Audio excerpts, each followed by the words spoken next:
ఘనకార్యానికి. ఘనకార్యమా? అబ్బో, అయితే నేను తండ్రి కాబోతున్నానా? అలాంటప్పుడు ఇందులో నీకు భాగం ఉంది. గౌరవనీయులైన ఎస్పీ విక్రమ్ గారు, ప్రొఫెషనల్ ఫోటోగ్రాఫర్ నేను ఉదయం నేచర్ ఫోటోలు తీయడానికి సంజయ్ పార్క్ వెళ్ళాను. అనుకోకుండా అక్కడ జరిగిన ఘోరాన్ని చూసి వెంటనే ఫోటోలు తీశాను. నా కళ్ళ ఎదురుగానే గోండా పృథ్వీ ఐజీ శర్మ గారిని కాల్చి చంపాడు.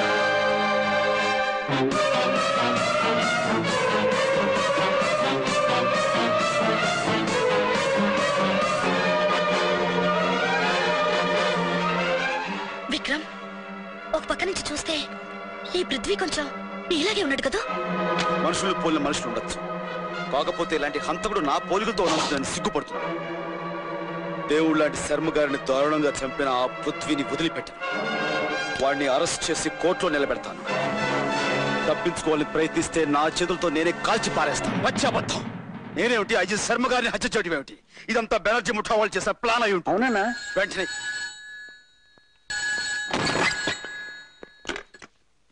ఎవరు? పృథ్వీ, ఎలా ఉంది నా ప్లాన్? ఎస్పీ విక్రమ్ నీ కోసం బయలుదేరాడు. తప్పించుకోవాలని చూస్తే కాల్ చేస్తాడు. పోలీసు వాళ్ళు కాల్చి చంపడానికి ముందే నిన్ను నీ సామ్రాజ్యాన్ని సర్వనాశనం చేస్తారు. పడకండి,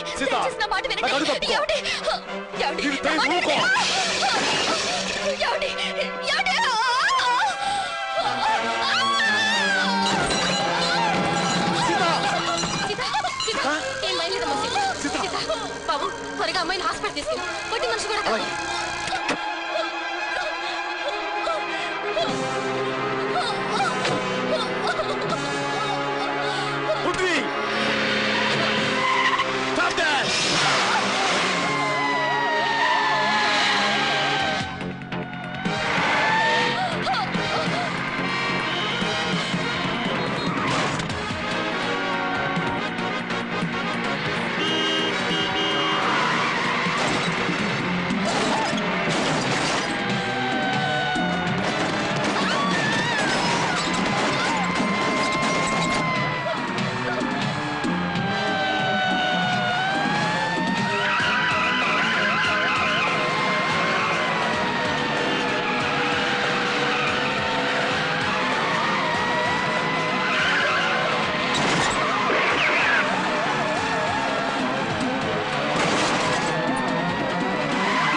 Vikram speaking.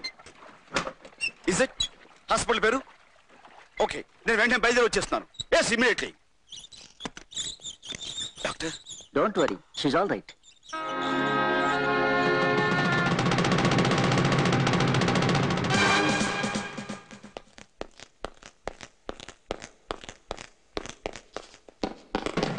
Prithvi! Don't move!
చూడమ్మా, అతనికి బుల్లెట్ దెబ్బ తగిలింది.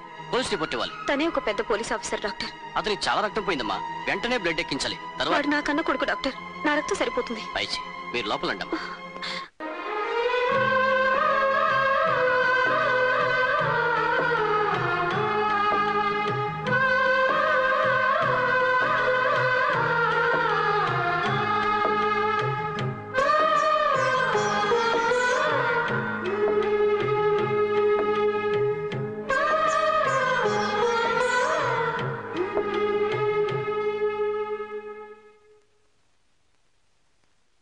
చాలా వీక్ గా ఉంది.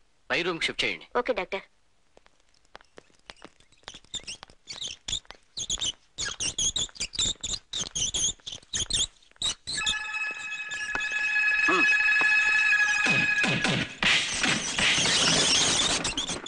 సార్ మీకు వైర్లెస్ మెసేజ్ సార్. పృథ్వీ ఆచూకి తెలిసిందట.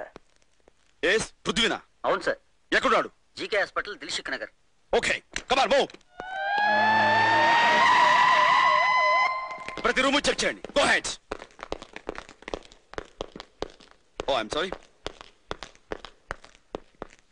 ఎక్స్క్యూజ్ మీ డాక్టర్, ఇక్కడ ఒక నువ్వు సారీ మీరు విక్రమ్, క్రైమ్ బ్రాంచ్. నా పోలికలతో ఒక నేరస్తుడు ఇక్కడ చేర్చబడ్డాడని మాకు ఇన్ఫర్మేషన్ వచ్చింది. అతని గురించి ఇప్పుడే వెళ్ళిపోయాడు సార్. ఇంతకు ముందే అతని మనుషులు వచ్చి అతన్ని బలవంతంగా ఇక్కడి నుంచి తీసుకెళ్లిపోయారు సార్. డామ్ ఇట్, కొంచెంలో తప్పించుకుపోయాడు అనమాట. కానీ ఒక్క విషయం సార్, అతను ఇక్కడ తీసుకొచ్చింది వాళ్ళ మదరే సార్. వాట్? అవును సార్, అతనికి రక్తం తక్కువైతే ఆవిడే ఇచ్చారు. ప్రస్తుతం ఆవిడ రెస్ట్ తీసుకుంటూ వేరే రూమ్ లో ఉన్నారు. పృథ్వీకి తల్లి ఉందన్నమాట. ఆవిడ్ని కలుసుకుంటే వాడి జాడ తెలుస్తుంది. డాక్టర్, ఇప్పుడు ఆవిడ ఎక్కడ ఉంది? పై ఫ్లోర్ లో రూమ్ నెంబర్ 1 లో ఉన్నారు సార్.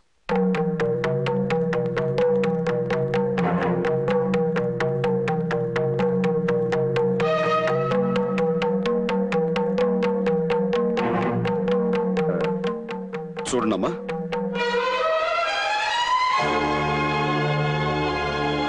అమ్మా. బాబు, నీకు దెబ్బ తగిలి అంటే నువ్వు నాలాగే మోసపోయావన్నమాట. బాబు, ఈ రోజు నువ్వు రక్తం ఇచ్చి బతికించింది నా పోలికలతో ఉన్న పృథ్వీ అనే నేరస్తుడిని. వాడు నీ కారణంగా బతికి బయటపడ్డాడు. But I don't leave that fellow. I will see his end.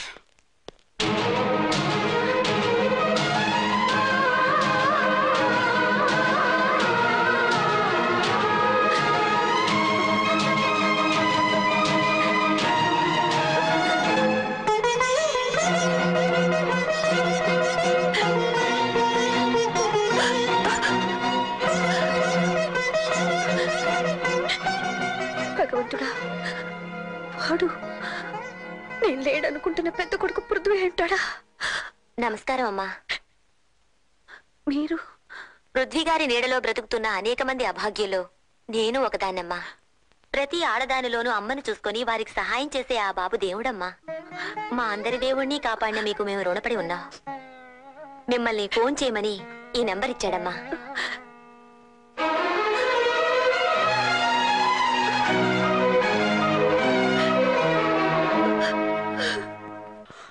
అవును సీత, అమ్మను చూశాను.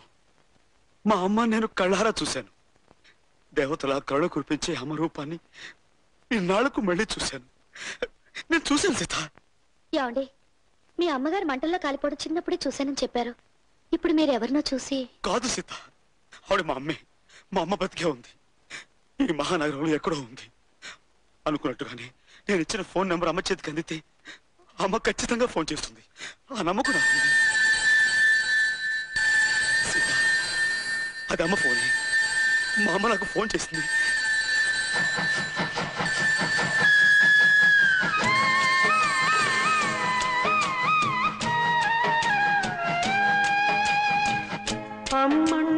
మెరిసే మేఘం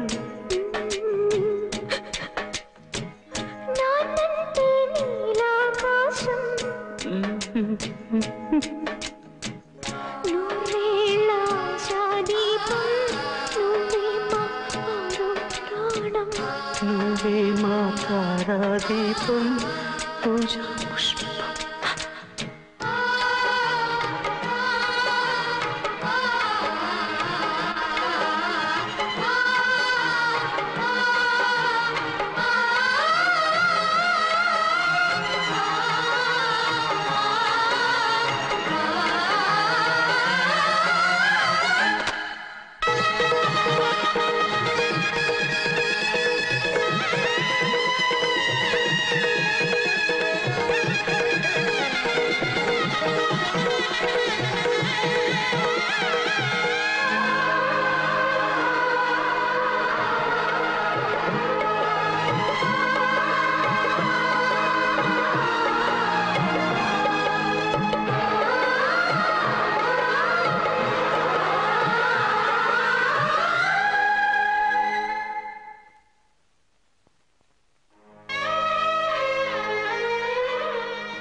అమ్మా, జీవితం అంతా నడిచి నడిచి అలసిపోయింది నాకు. ఇంతకాలానికి శాంతి లభించిందమ్మా.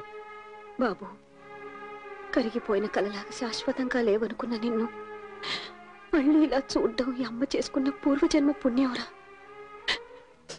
పద బాబు, ఇంటికి వెళ్దాం. తమ్ముడిని కలుసుకుందాం గాని.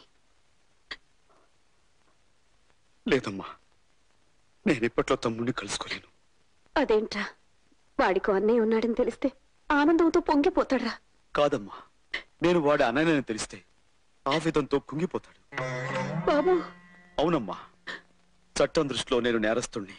చట్టానికి కట్టుబడి నన్ను పట్టుకోవాలనుకునే పెద్ద ఆఫీసర్ తమ్ముడు. ఇప్పుడు నేను అన్నయ్యని తెలిస్తే వాడు ఆ నిజాన్ని తట్టుకోలేడమ్మా. డిపార్ట్మెంట్కే గర్వకారణమైన తను తోటి అధికారుల ముందు తలెత్తుకుని తిరగలేడు. పై ఆఫీసర్లు తన్ని అవమానించచ్చు, అనుమానించచ్చు, అసలు ఉద్యోగం నుంచే తీసేయచ్చు. ఇలాంటి పరిస్థితి తమ్ముడికి రాకూడదమ్మా. బాబు, ఇంతకాలం మాకు దూరంగా అనాథలా బ్రతికావు. ఈ రోజు మేముండి కూడా ఎవరూ లేని వాడిలా ఉండటం ఏమిట్రా? తప్పదమ్మా. 25 ఏళ్ల క్రితం నీ పసుపు కుంకాలు చెరిపేసి మన బతుకులు బూడిద పాలు చేసిన వాడి కోసమే ముళ్ళు రాళ్ళు ఉన్న ఈ దారిలో నేను ముందుకు సాగిపోతున్నాను. ఇన్నాళ్ళకి ఆ పెద్ద బెనర్జీ ఆచూకీ తెలిసింది.